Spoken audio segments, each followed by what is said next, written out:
bahwa Allah mengundang kita, Allah memanggil kita untuk hidup di dalam kesucian, kekudusan, dan hidup di dalam damai. Hidup dalam kasih Allah dan kebenaran. Namun kadang-kadang sekali manusia seperti kita jatuh dalam dosa. Maka terjadi dua kisah. Apakah kita jadi anak bungsu, apakah kita tetap jadi anak bungsu? Bahkan di dalam bungsu kita sadar bahwa kita adalah manusia yang berdosa. Kita butuh pertobatan, kita butuh pertolongan Allah. Maka dengan rasa sesal dan rasa pertobatan kita datang kepada Tuhan dan memohon ampun atas dosa-dosa kita melalui sakramen tobat. Dan setelah itu kita berjanji untuk menghasilkan buah-buah pertobatan.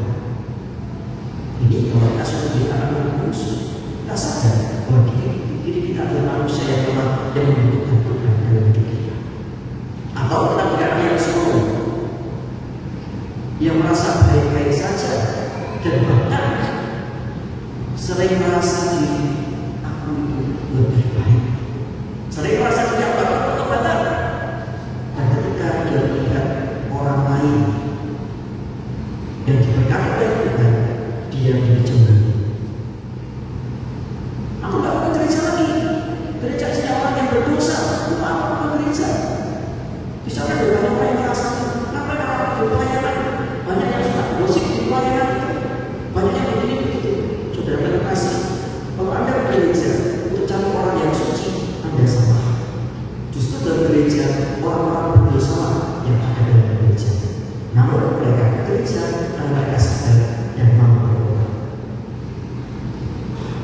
Mereka sadar bahwa mereka membutuhkan Tuhan, maka mereka datang ke gereja.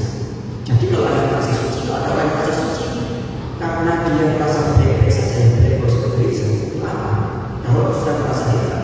Namun ketika Anda sadar bahwa gereja itu orang berdosa, orang-orang yang mungkin suka menggosip, orang-orang yang mungkin suka mengkritik, orang-orang yang mungkin suka macam-macam dan sebagainya.